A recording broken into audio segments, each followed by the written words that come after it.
जीजा जी बड़े ससुरारी में सारी से खेले। जीजा जी प्रणाम, जीजा जी प्रणाम। जब पहले जाओ तन लगवा ल तो कहते जनाई ई ना होई का तो जीजा जीजा कहत रह लोग वइबू ना। अरे फागुन में फरक रहेली हो रंगवा डालहु ना देली। फागुन में फरक रहेली हो रंगवा डालहु ना देली।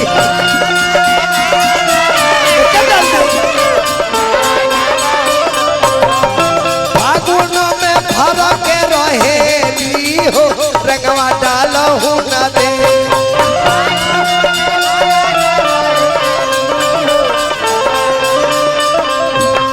अरे डालहु ना देलू रंगवा डालहु ना देलू। अरे डालहु ना देलू रंगवा डालहु ना देलू।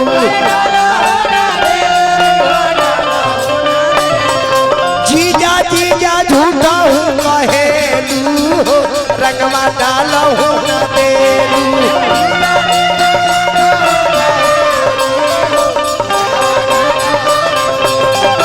फागुनों में फरक रहेलू रंगवा डालहु ना देलू।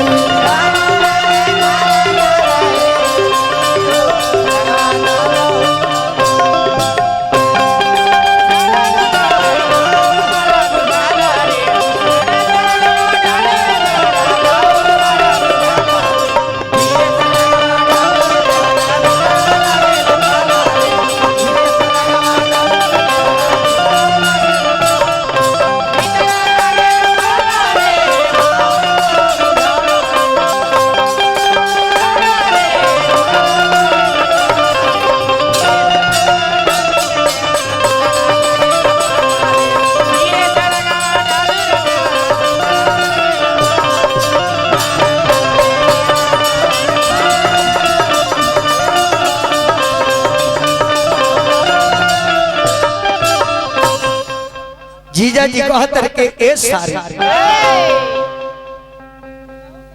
है ने ए सारी ए बबुआ ए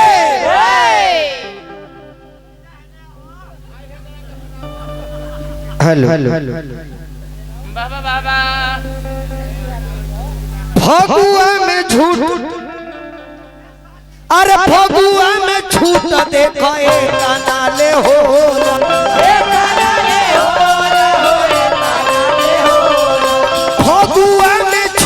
देखो ए तनाले होला।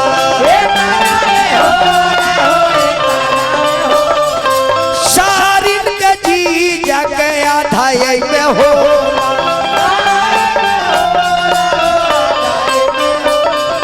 साली के दी आधा आधा तो बोला तब कहे माना करेलू रंगवा डालहु ना दे।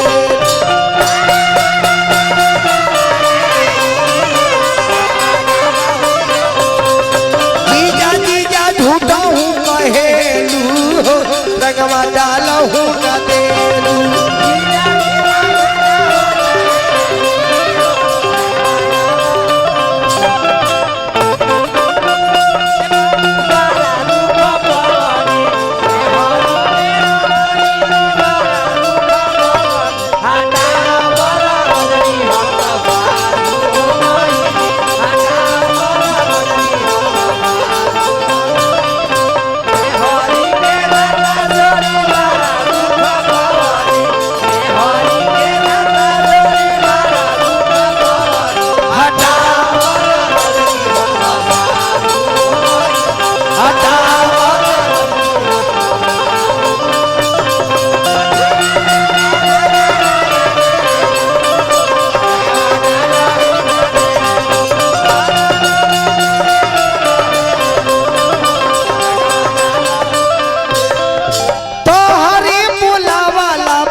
ससुरारी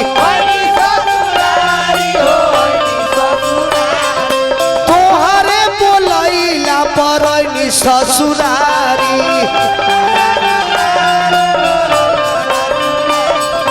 संगवा में लेके एगो मोट फिचकारी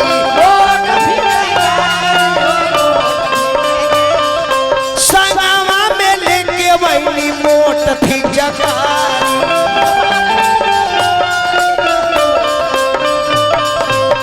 तब बताओ तब कहे अब कहे माना करे रंग में डालहु न दे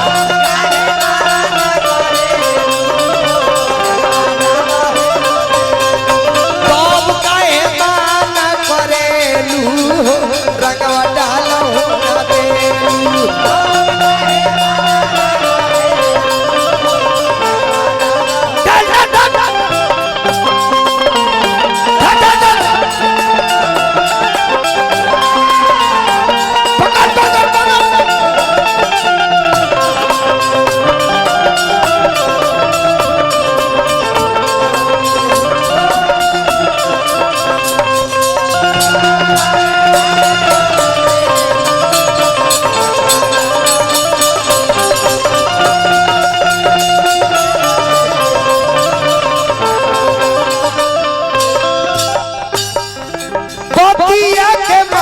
चल घरवा के अंदर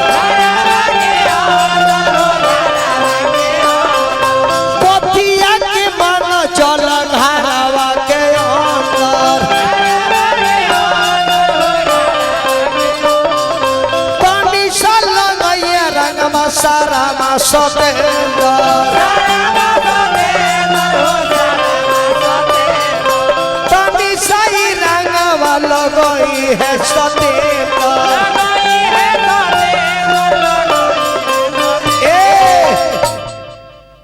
बताओ अरे बूढ़ा कैथिया धरे रंगवा डालहु न देलू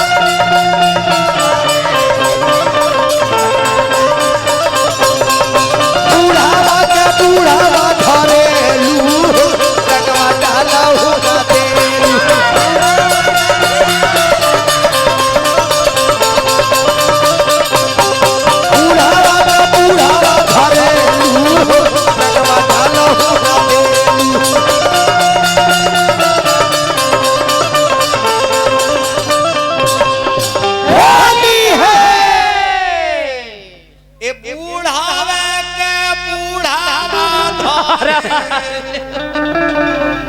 कौन लड़का के जा कहो अब वहां के लगे जाए बाबू जे देखो जब के आई बा तले उ कही के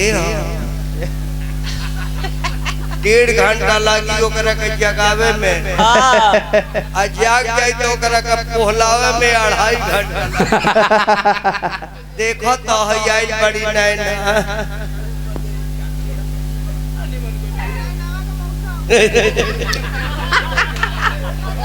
लेकिन बहुत दिलदार आदमी बानी बहुत दिलदार बानी अब फिर के को भजन सुनाए तनी हंसनी खेलनी